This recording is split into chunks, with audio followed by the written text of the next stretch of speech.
NHL Tonight, first shift. My first time on the show, having watched it. What I love is the feel. When you hear that guy and the guy who's usually in this seat, EJ Hradek, you guys have that great chemistry from doing games together. And I love when we get the replays that you guys do during the Cup final. You capture, to borrow from Slapshot, the spirit of the thing, and it carries over to here. Thank you, thank you. Pumped to have you on, though, Tone. Very happy Pumped to have you on. Awesome. You're ready to rock. And we're going to have Aaron Asham on. Nice. Former teammate of yours, doing great things. Love Ash. Third rounder, played around 800 games in the National League. When I heard about this show, my favorite thing I heard about, J.D. Lindberg joining us. Every meeting this guy has is entertaining. That's why he's here. J.D., what are you thinking on this Friday? Tone, first and foremost, so excited to have you with us here on the first shift. We've been having a good time thus far. I think you're going to fit right in. This will be a good time. Also, appreciate your work ethic, Tone. Day game after a night game for you. You were on NHL Tonight late last night, out till 11. We need a little bit more of that work ethic around here. I'm not sure. It's our first 5-show week. I thought you were going that way. The guy who's usually in that chair, I'm not going to bring up any names, but couldn't be bothered to show up on a Friday. High and inside from Lindberg. Yeah, listen, Tone, you know, we're the accountability show. That's what we're aiming for. I love it. And this guy has a baseball background. In fact, if you've seen the movie The Town, JD, tell the people. Let them know. Yeah. Oh, yeah. I was an extra in the town during my groundskeeping days. At one of the Fenway. 2,000 jobs I've had. Yeah. So, yeah, no, SAG card. Ben Affleck, hit my line. We that can is try and run so it back. cool. And Jeremy Renner. Awesome. I didn't know that. That's oh, great. yeah. Tons of Great personality. intel. I had no idea. We love him. He's in The Town. Great flick, too. And EJ, I like the way you guys knock it back and forth. We're going to start with first things first. And I want to hear, as we get into this first topic, what you're thinking. The Vancouver Canucks, what a year last year. 50 wins, won their division. Coach of the Year, Rick Tocchet. Norris winner, Jack Hughes. Brother Quinn. And Luke's still hurt. But Quinn and his teammates played with urgency against the Cats last night, got their first win. What impressed you the most about them? The biggest thing that impressed me is they were able to be resilient because things aren't necessarily going for them. They're not necessarily dictating tempo, establishing the game, leading the games, and always controlling them. Now, they were in that game against Calgary, that Calgary came back and beat them up in Vancouver 6-5. Didn't go down smooth. Didn't go down smooth. Nope. But all that to say, it's been a tough start for them. We know they're a quality club. They had a big season last year. But one of the things, Tone, is when you come off a season like Vancouver did last year where they were outstanding. Yes. Rick Tocchet was amazing. Everybody up and down the group. Well deserved. Jack Adams, congrats to Talk. JT Miller was a baller. Yep. Besser was good. My man Hughes on the back end. As you mentioned, Norris Trophy. Everybody was clicking for them. Pedersen, too. Pedersen was clicking, too. But all of a sudden, you come out of the gates, you're a little sputtery. You don't necessarily look like yourselves. Elias Pettersson has struggled by his amazing high standards in terms of production. Dr. Demko's injured. Unfortunate. So it's been a tough start. So I think that was a real critical victory for them last night and what's been an uneven and I'd even say tough start for them. And it's remarkable when you're looking for that first win. I think people would say probably not the ideal opponent to be facing, the Cats in their building, but with Tkachuk out and Barkov out, I'm intrigued by the Thatcher Demko thing. It's best on best. We're all looking forward to the Four Nations Cup. Such a great idea. His is one of the names that we hear again and again and again for best on best. Unfortunately for him, another injury. What do you make of his situation? Well, as you always say, I'll quote you, we root for the health and safety of all the players. Indeed. And obviously, and everybody involved in the game. Yep. So hopefully he can return to full health and then get back to form. I think the biggest difficulty right now is his injury isn't clearly defined.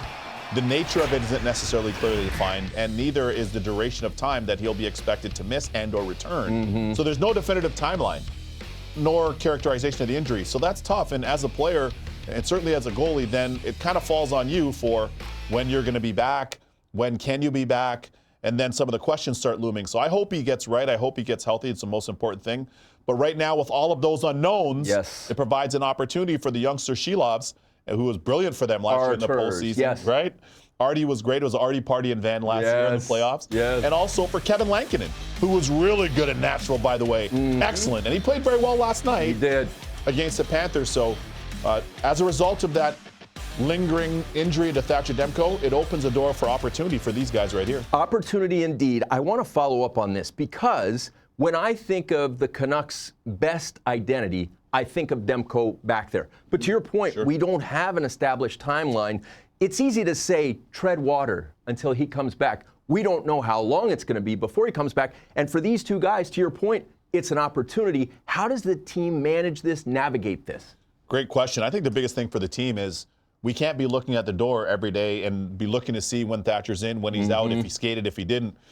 And of course, you're pulling and you want him to get back as quickly as possible, but ultimately, the schedule is unforgiving. That's one of the things about sports, pro sports, the National Hockey League, the most competitive league, pro league in the world. And with that competitive balance that we have in the league, nobody's going to do you any favors. No. The opposition, the opposing teams are, hey, well, you got Thatcher back, he's not back, we'll take it easy on you. So for the Canucks, their best, I believe, approach to this would be, guys, we've got to be dialed every practice day. We've got to be dialed every game day. We have to approach every single game with that same intensity, and we can't be looking to have Thatcher come and bail us out. When he comes back, we welcome him back with open arms. We can't wait till he's back, but we got to be focused during his absence for however long that may or may not be. On the topic of teams that had a marvelous year last year, like the Canucks, how about the Edmonton Oilers? We remember last year they started 2-9-1. Yeah. They got a win last night. Going into that game, we had the ridiculous stats. Draisaitl, to say he has owned that team, he put up numbers against that team that only Wayne Gretzky could parallel. That's staggering. And then Connor McDavid, he lights the lamp. He also has dominated against them. How important was that win for the Oil last night? That was a huge win for the Oil. Number one, Pickard was in the net, and it wasn't Stu Skinner. So that was nice for Pickard to get a win. I thought he played really well for them last season, especially down the stretch, and he got a couple starts in the playoffs. One of the games that we called, and I was really, really impressed with him. Last night especially, because that's not an easy barn. No. You're going into Bridgestone. Music City. Woo. Everybody's there in the stands. All the celebrities are there. It's a banging atmosphere. It's raucous. It's fun. They built it for the acoustics. Big time. They knew it was going to be concerts, and boy, does that work for hockey. For sure. And a concert or two every hockey game. Right, live which is music, awesome. which is cool, right? Intermission, pregame, and the likes of it.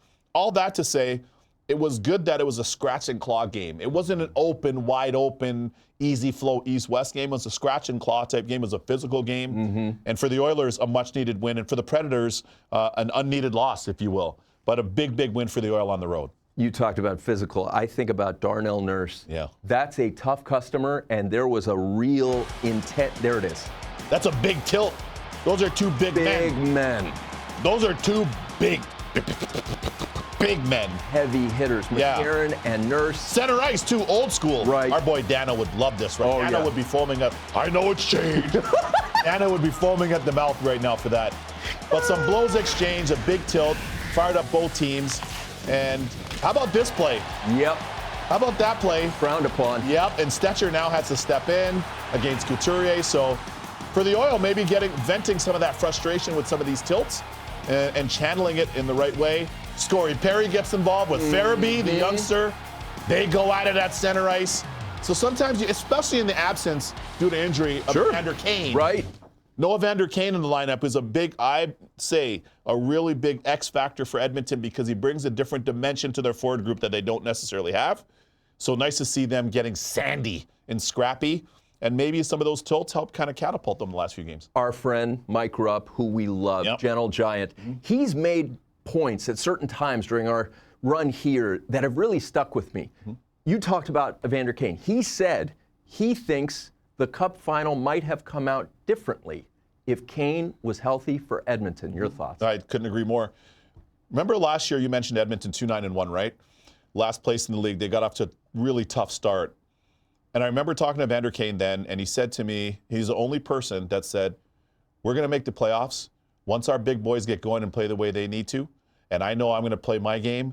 I know I'm not a wildflower, but I got to play my style. Oh, yeah. And once we get going, we're going to make the playoffs. And they were 31st, second last in the league. Oh, yes. And went all the way to the Cup final. And he was banged up. He's had multiple injuries and surgeries since. Yep. So the extended absence for him. But I certainly echo what Rupper said because he can skate with anybody, he can shoot, he can score, and he can fight.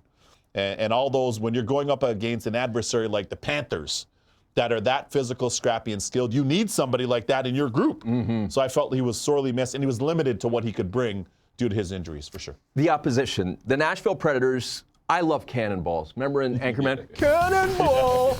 The moves that Barry Trotz made, and Bruno, your guy, this is not at all what they had in mind. When you bring in guys like Stamkos and Jonathan Marchessault, and you add that to Filip Forsberg and Roman Josi and Juuse Saros, there was kind of the concept of we're stacking up all these chips, we're going to be a buzzsaw. It hasn't been that way. Why? Well, it was supposed to be as smooth as Tennessee whiskey. And it hasn't been yet. He's the best. It hasn't been quite yet. And that's okay. There doesn't need to be any panic. I love the moves from Trotzy. Andrew Brunette had a huge year, of course, finalist for Jack Adams again last year. I love the way they played, but we have to keep one thing in mind. This is a lot of new personnel that they brought in. A lot of new bodies. There's only one puck, Tone. You've got filthy Phil Forsberg already. You've got the factor Ryan O'Reilly. Oh, yeah. You have on the back end the great Roman Josi. He is. So there's a lot of options, and now you're bringing Marchessault, who's Conn Smythe winner, Stanley Cup champ. You're bringing Stammer, same deal. It's a lot to incorporate. Brady Shea on the back end. I think it's going to take a little bit of time yet for Nashville to kind of gel. And you heard some of the comments from Marchessault. He says, we got to work harder. We have to do more. I totally understand that. But it's going to take some time for every piece in their puzzle build chemistry. Kind of settle. Yeah. Build chemistry. I'm talking around it. Exactly. Build chemistry. I agree with you on that. So, a light schedule. However, as we look at the 3 games on Friday's slate, bottom of that one, Ducks, Avs. That record for the Colorado Avalanche, first of all, you don't even have to hear from Weeksy and I. You didn't even have to hear a word. If you saw what Nathan MacKinnon did a couple of losses ago, the intensity is there. That's the reigning Hart Trophy winner, $140 last year.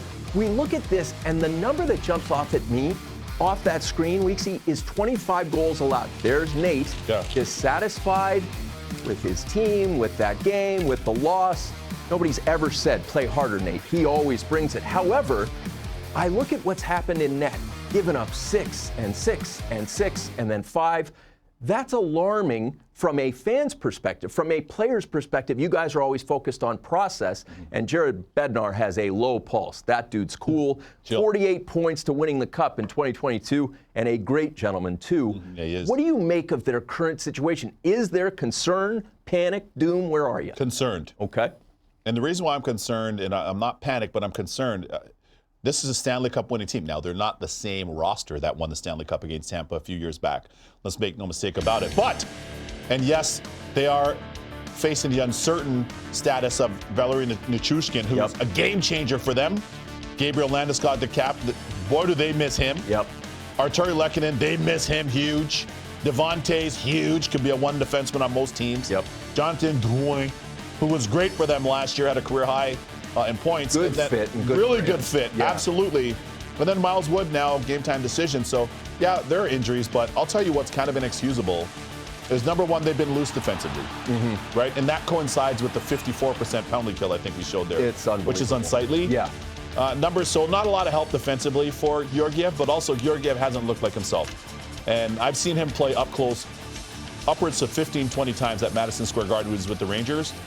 He's a better goalie than he's shown so far. He's not getting the help in front of him, to be fair, but also he's not stopping some of the ones he should, and he can stop. And they're going to need him or whoever to step up, play their game. Sometimes a goalie has to steal a game for you. Especially when your team's struggling. You might have to make 42, 44 saves, get out chance 23-8, and stand on your ears to get a victory. It looks like they've kind of reached that territory, and boy, do they need a victory soon. When I watch them, I think about this team, and you mentioned the Cup winners. You have that championship culture still in place. I am the president of the Secaucus chapter of the Cale Makar fan club.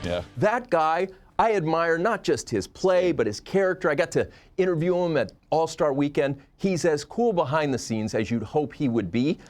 I think about the way that leaders in hockey speak. He was self-critical because he's Cale Makar, and you get the sense that he was authentic in criticizing his own game, not having tased. Those two together, wonderful combo. But those injuries, when you went across the screen, you're thinking, that's a lot of important pieces. A lot. It's a lot to deal with. Sure, it is a lot to deal with. And really, I think one of the things for a lot of the young players and people out there that are watching, a lot of you great fans, listen to the accountability from Cale Makar in that. He was actually saying, he's calling his own number. Yep. Saying in spite of all the injuries, in spite of all the challenges we've had to this point, I wasn't really good in that game. I didn't play well, and that was the reason why the scoreboard was what it was, which is amazing from one of the best defensemen of a generation. Yep. And from somebody that's had one of the best starts of any defenseman in NHL history in 108 years. Yes. So that really is kind of a little bit of a window into what makes him and how accountable he is and the way he sees the game, how honest he is with his own game. And that's difficult to do for anybody. But to be able to do that publicly as a superstar, that's high props for me to him. Not that he needed to, but the fact that he did, high props. There's great character in hockey. So many of the elite players, I've got to be better, we've got to be better. In the case of Cale Makar, his trajectory is on par with Bobby Orr. Yeah. Like 250, 300 points. He's on that kind of pace. Having said that, he's poised, he's calm, he's won a cup, he's such a special talent. He plays with consistency in terms of his mental approach. Fans look at the record to this point and they wonder, when are our guys going to get it going? Because they've been at home and it hasn't worked. If I were a fan of that team, I would be pressing the panic button. True story. Even thinking like, you hear the term must win. These guys are all playing in the toughest hockey league in the world. Really, everybody in every game is must win. But this feels heavy. This feels urgent. Is this game against the Ducks a quote unquote must win? It is for me, for them, from my perspective. And the reason why I say that is when you start poorly and you're an elite team, that really reinforces to the rest of the league, we could play with them. We could play with them. And my late minor hockey coach, the late great Mr. Armstrong, always used to say, you guys are one of the top teams in the world, but if you don't go and show that team that, all of a sudden they don't have to believe that. That's wisdom. They're going to start feeling that they can play with you guys. So now the score is close, and that's the same thing with Colorado. Any cup-winning team, any of my buddies that I've played with, any of the great players, role players, anybody you name it, superstars that have played on those teams, they all echo. Every game, we want to put on a show to show you guys and the rest of the league to know how great we are. And it reinforces that because it gives them a decisive psychological advantage. So when the Avalanche are skating around and they're rocking, oh gosh, here they go again. Right. Oh no, Dallas, here they go again. Rangers last night in Detroit, oh goodness. Panarin's going off again. Oh, Vegas, any of the top echelon of the league, you want to give the opposing teams reason to believe that you are who you are. Every game, every shift, every touch, and they haven't done that. So all that to say, I look at it as a must-win for them. That psychology piece is so good. It's I know massive. You're a Jordan guy. It's everything. He was about that every night. Every time the ball was in his hand or if he was defending, every time. Every time. Quick story, a buddy of mine who I used to work with, he was a 10-day contract with the Bulls, played ping pong with Jordan at his condo, and he beat Jordan. Next day they go back there, different table. Bought the new table. Yeah, I can't play on a table where I've lost. That's the level of competition that these guys in their minds get to. Special. We're going to take a break here on First Shift. When we come back, Aaron Asham doing his part to help grow the game. Tons of initiatives from the Islanders. We delve into that. Aaron Asham, the career notes for him. You see him in the Isle sweater there. Career stats, almost 800 games played. One of only 11 players to play for the Isles, Rangers, and Devils. And yes, a gold medalist with Canada. A third rounder who made it. Former teammate of Kevin Weeks. Aaron Asham, welcome. They teach us in TV, see dog, say dog. Talk on picture. We're going to get to you, but over your shoulder, there's a dog. Who is that dog? Oh, that's my boy. That's my Christopher right there. Beautiful. Yeah, I know.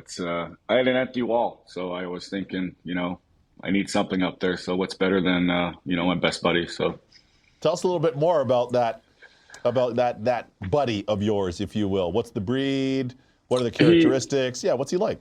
He is an American Bulldog, blue-nosed terrier. My daughter actually breeds him. Oh wow! So I helped her buy her first dog, and I told her I wanted first pick of the litter, and here he is. That a boy. Hey, if you're the investor, you got to be able to have some say. Yes, absolutely. Exactly. What are we doing here? Exactly. Speaking of buddies, the guy sitting next to me, the other box on our end, very, very high words of praise for you. What was he like as a teammate? He's hysterical here. Everybody loves Weeksy. What was he like as your teammate? Well, he was the same way. He had his little black carry bag he always brought with him to every place. And, Weeksy was just, he was one of my favorite teammates, especially goalies. Goalies are always a little bit weird, but Weeksy was just, just went out there, played, had fun, loved doing it, and left me scoring them a few times, which was nice. Good one. I was going to say, I echo all those same things about you, Ash. But hey, here's one thing, Tone, that I'll say for the viewers. This guy shot rockets. Yes. Rockets. Yes. Like one of the underrated, hard, accurate shooters that you might not necessarily know, but you gain an appreciation for that when you play with somebody because you're practicing with them all the time. Ash, I'm going to follow up on that. How many pucks did you shoot? I hear a lot of kids that say, hey, and a lot of guys will say, hey, I would shoot 300 pucks a day. I'd shoot 200 pucks a day. What was your routine like because you had such a great shot? I shot. I was playing street hockey. I was on the lakes. I was on the outdoor rinks. I was with my brothers. Constantly had a hockey stick in my hand. Even in the summertime, I'd play baseball, but after practice, I'd come home. I'd have my stick. I'd be shooting it against the garage door. I'd be shooting stones. I'd be anything to try to just get out there. And I love the game so much. Yeah. And it was just I just wanted to be out there practicing and playing and having fun, and it worked out. Your love for the game was evident, and I want to get back to that, how it worked out. Third rounders don't often play almost 800 games. I watched the documentary on Amazon Prime where Connor McDavid talked about the ice being his happy place.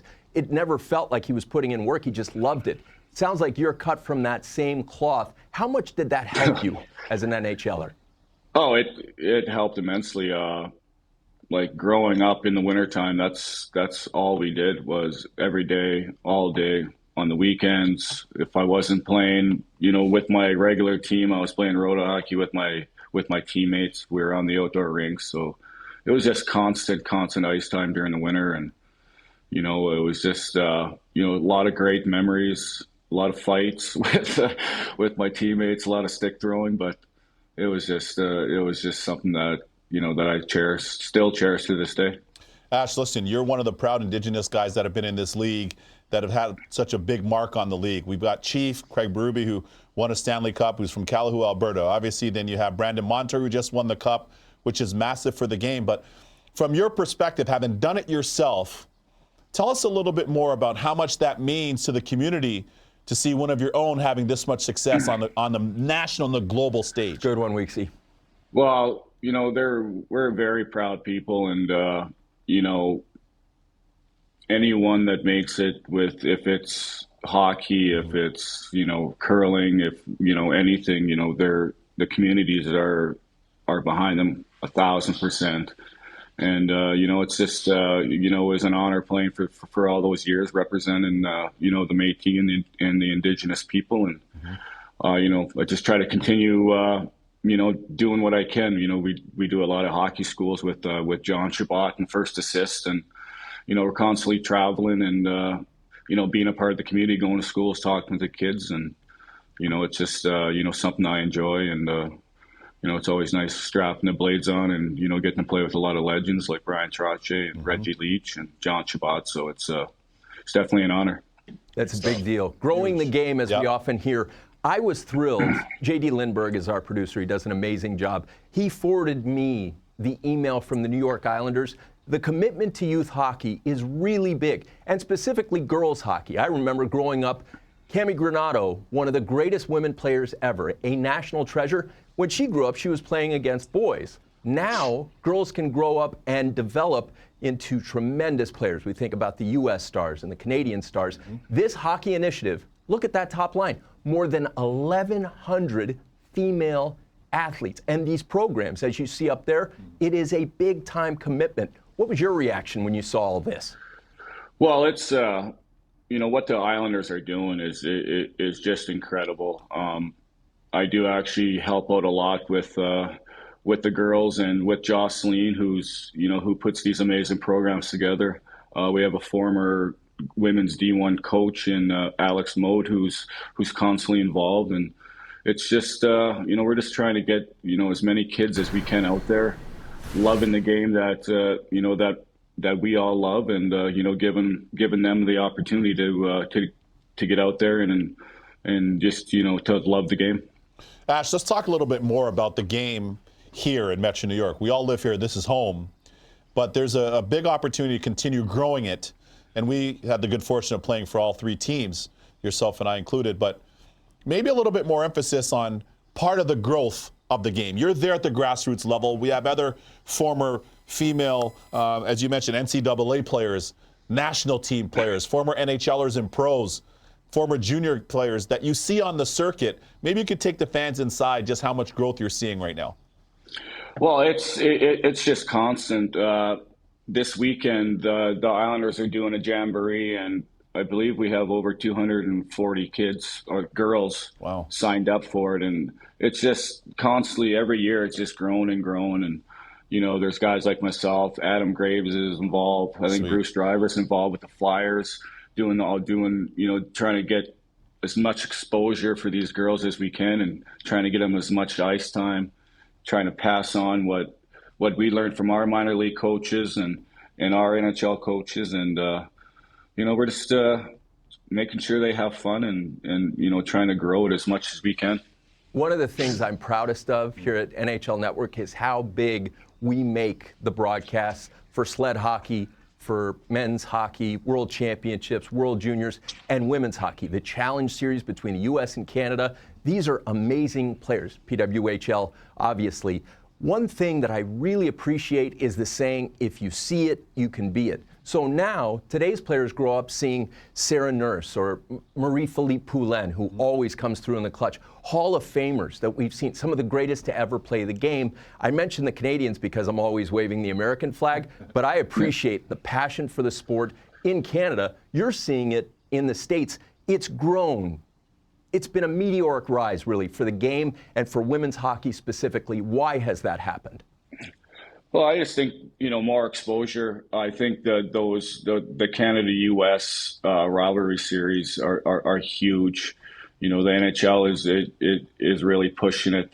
A lot of the NHL teams are pushing it, and it's a lot of it is word of mouth, and the girls are having fun, and we're just trying to get as many kids, as many girls as we can out there to enjoy it, because there's so many more opportunities than there was 10 years ago. We have the PWHL that's getting more and more popular, and there's NCAA, there's so many opportunities for these girls, and I think that's just great. It's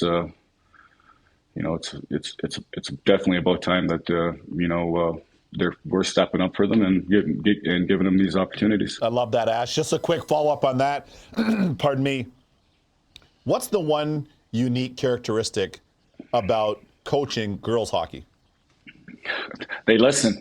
That's awesome. How's that for a tee-up, That Tone? is it. Tone, now Great Ash is back. Great question. Now Ash is back. Do it. They're so easy to coach. They're excited to be out there. They're listening. They're attentive. They do what they're told. Yeah. Some of the boys, they're looking at butterflies. They're slashing each other. They're punching each other in the face, and it's difficult. But so good. The girls are definitely just so much fun to be around, and they're so cute, and some of the things they say, it just makes me crack up. So I love being out there with them. It's definitely fun. Girl dads everywhere agree with what you just said. Aaron Asham, we're so proud of what you're doing. Keep doing that great work, and thanks for joining us. Thanks, guys. Appreciate it. That Thanks, was Ash. awesome. He was fun. That was cool. Great. We're going to take a break here on First Shift. When we come back, history made on the same night. Gino and Sid, and how about those Canes? We got a lot to discuss. Of the three games on this night, one of them compelling. Canes, Penguins. And if you ask Carolina fans, they'll tell you, hey, we've had the Pens number, and they're not wrong. You look at what Rod Brind'Amour's team has been able to do it in the last 15 games. Yes, the Pens have missed the playoffs 2 years in a row, and yes, Rod's team gets there every year. But 11-3-1 is a little bit jarring, Weeksy. Were you surprised when you saw that stat the first time? Yeah, definitely. That's kind of eye-opening. I never would have thought that just based on, the matchup and the players on either side of the matchup. I would have thought it would have been much closer. But to that end, that is what it is at this point. The record's the record. But this is a new game. It's a new opportunity for, them to kind of right the ship, if you will. But I think this sets up to be a great matchup. And, hey, the Canes are off to, a really good start. It's early, but the Pens, I think, are out of the blocks a little quicker than we would have thought. To the credit of the great Sidney Crosby and the great Geno Malkin. Congrats to them both on their amazing milestones. Amazing. 1,600 points in the National and 500 goals, respectively. 1,300 points for Geno. So just amazing stuff here on this little give and go. History in the making. You love to see it. You just love to see it, Tone.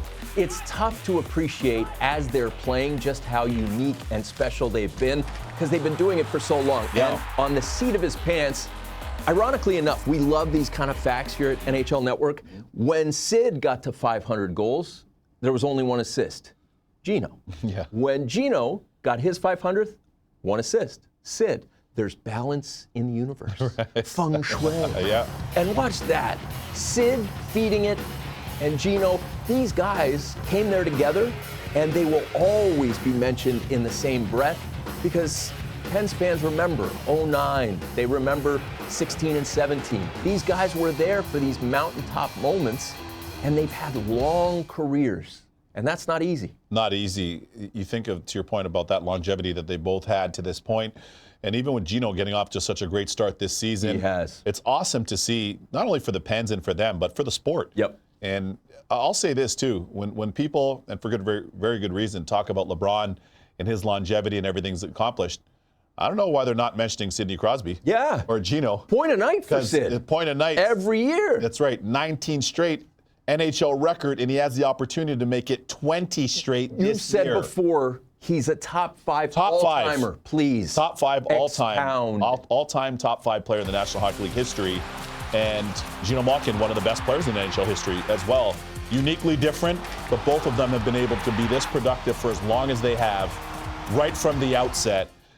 Not only hit expectations, but exceed them.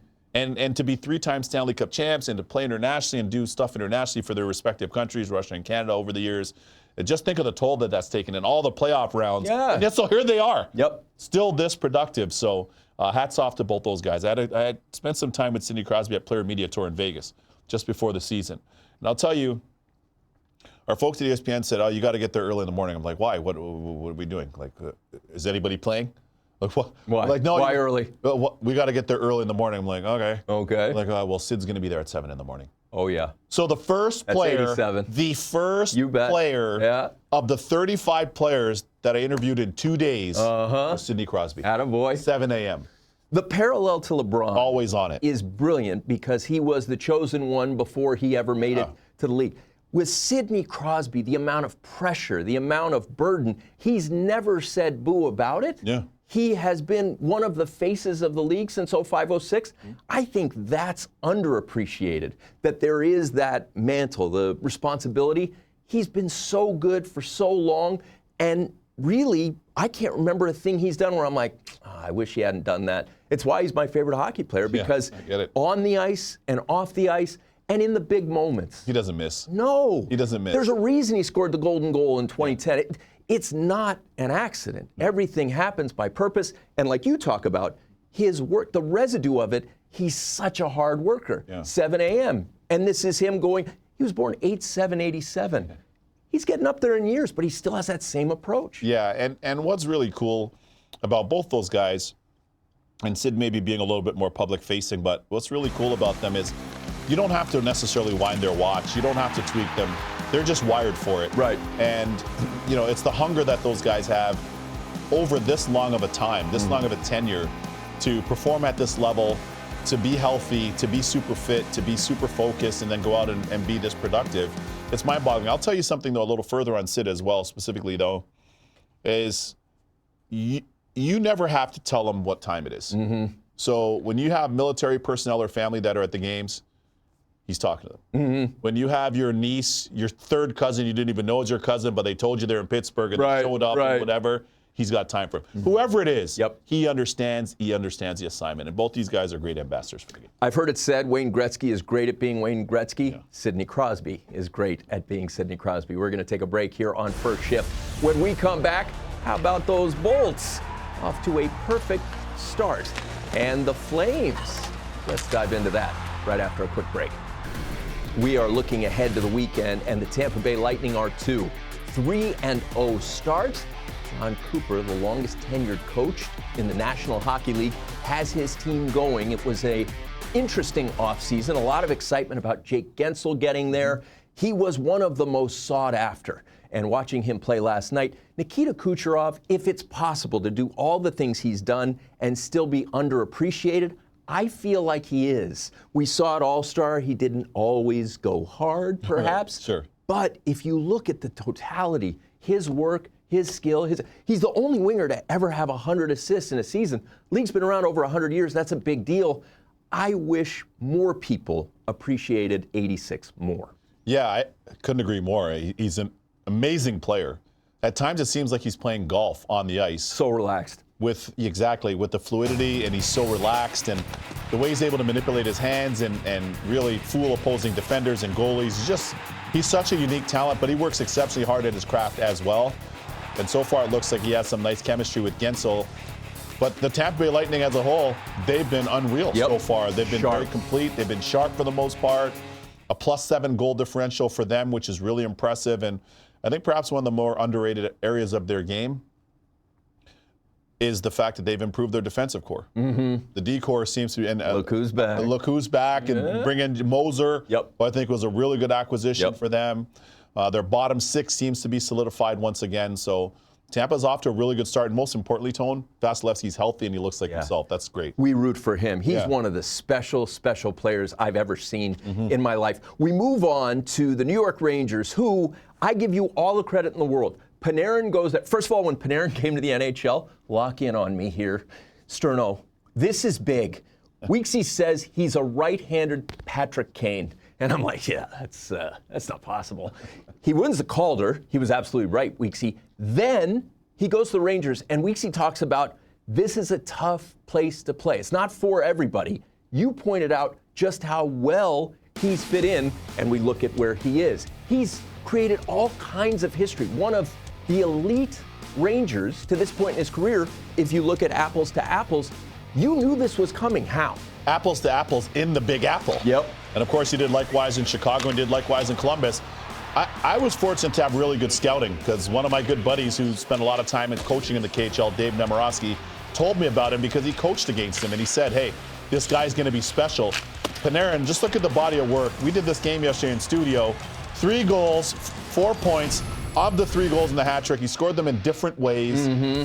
And as I've said here in our studio for years, he's arguably the best New York athlete. And that's hard to do. I mean, it's him, Judge, right? Obviously, Aaron Judge for the Yanks. Mm-hmm. You know, there's a couple other people that are there, like in that ilk. Mm-hmm. But Artemi Panarin's in that ilk.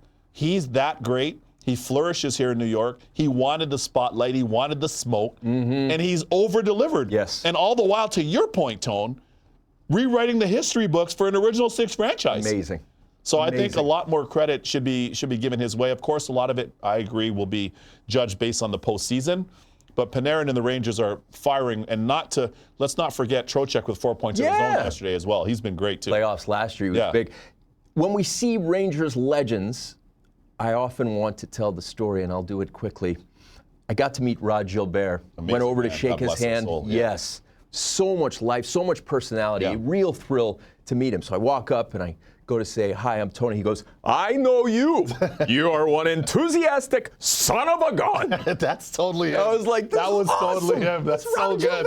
That's so good. And he was larger than life. Just you hope, as you hoped he would be. No doubt. Man, was that dude cool. Yeah, it was really, really cool. And such a great ambassador for the organization and the entire company and the league, quite frankly. Yep. And just every time I saw him at any alumni event, any of our alumni stuff, any game, he always had that smile. He had that infectious personality, which is why he went on to be so successful and was so beloved here in New York. long after his playing days, but as an ambassador as well and as a business person. JD, are we going Flames or Leafs? You tell me. Flambees. Okay. So, their start, this is exciting for Calgary fans, especially when they're down 4-1 to the Canucks. You were thinking, not the best start. Oh, yeah, they were able to turn it around. The coaching, the players, all of this. What's the biggest factor that you can point to, Weeksy, as to why they're off to this start? One thing for me when I watch Calgary at this point is there's more detail in their game again. They're not running. I know were loose in that game against Vancouver, but overall, their body of work in the 4 games, they aren't running. They seem to be in better position. They're playing better in the middle of the ice, in the heart of the ice. And that's been in all 3 zones so far. And there's been a resurgence for Jonathan Huberdeau, who looks like himself, which is great to see. Because he's such a dynamic offensive player and it's so creative and an outstanding playmaker. One of the top offensive players in the league when he's on his A game, as he is now, which is great. Yes. But he's formed some chemistry with his fellow Quebecer in Mantha. Anthony Mantha on that second line. And they've got Pospisil in the middle. So between those 3, they're humming on that second line. And Rasmus Andersson continues to play well. There's a look at Pospisil on that aforementioned line with Mantha and, of course, Huberdeau. I like the way the Flames have played so far. In the net, both Vladar. There's big Anthony Mantha. He can go. There it goes. 39. Unreal. Yep. So it's been a really pleasant surprise because all the pressure's up north of them in Alberta on the Oilers, right, as far as the expectations go. But the Flames forgot to get that memo, the way they've performed so far. It's been very impressive to watch for a team that's still in the rebuild. Agreed 100%. Weeksy often says that they're human beings. They're people inside those uniforms. I thought about that in reference to Huberdeau.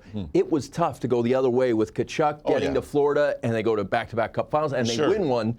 He had such an amazing year. 100-pointer for 100-pointer, and he didn't have as promising a start with the new club. Good for him that he's playing well. We're running out of time. We've got to take a break, come back, and wrap up this edition of First Shift.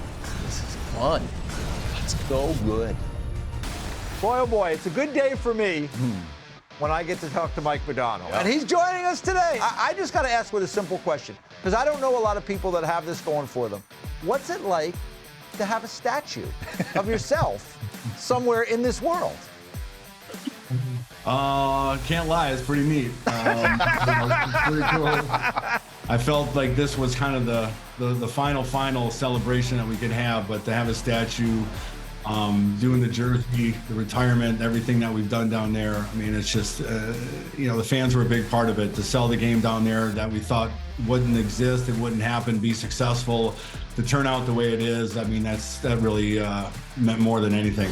We saw Jay over in Prague, Kevin Weeks and I, and he's kind enough to join us right now. Like, what are the things you're doing to kind of, maybe reflect and to get better as you move forward in your own career? Well, I like the way you said it, EJ. Like, John Tortorella is just a fantastic human being. We were talking in the summertime. He extended an invitation to go to Philadelphia to watch some of his training camp. And I'm sure you guys know his training camps are legendary. I'll take some things from those few days with me going forward when I run my next training camp. At what point for you did it start clicking like, hey, I really would like to become an NHL head coach? Put a couple feelers out to junior teams. Didn't really get quite honestly, a lot of feedback for callbacks or emails until I finally got a call from Dale DeGray in Owen Sound. And him and Greg Ireland wanted to meet me. So I drove down to CGI and Dale. We had coffee in Barrie. Had a great meeting, and quite honestly, like 2 days later, they offered me the assistant coach in Owen Sound, and I retired from playing and got into coaching. You talk about hockey families at the National Hockey League level. I don't know how it gets much better than the Tkachuk family. Let's bring in now the patriarch of the family, Keith Tkachuk. And Keith, thanks so much for the time. I got to just start, simple question.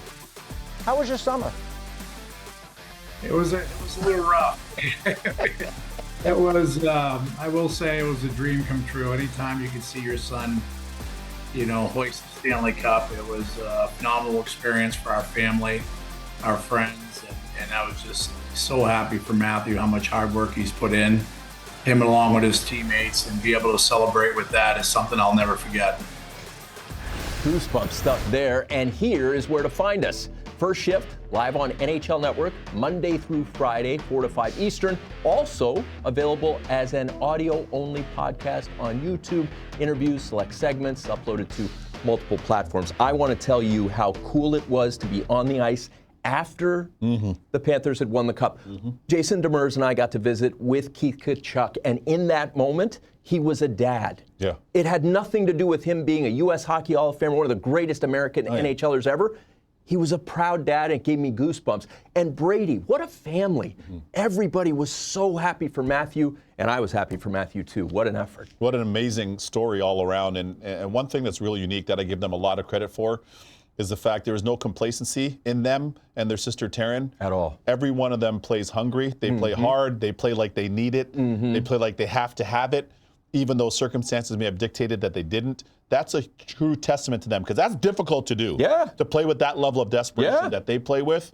So hats off to them. They're one of the first families, along with the Hughes family as well and a few others, but they're one of the first families of hockey here in the U.S. I would love to see two Tkachuks playing for Team USA at the Best on Best Four Nations Cup. What do you think? I think that happens. I hope so. I think we'll see that and two Hughes, if they're both healthy, maybe three, who knows. It's a special time amazing for USA hockey. Great talent. Yeah. Last thing. Talk to me. The Madonna conversation was just texted awesome. with him. That's so cool. Thank you. I literally just texted with him and thanked him for coming on the show. He says he wants to do more, so there you have it. You heard it right there. He's so down to earth. I love Mo. One of the best. I deserve one of the statue. best. Yep. This has been so much fun. Yep. JD and the crew, Weeksy, me, thank you for watching and listening.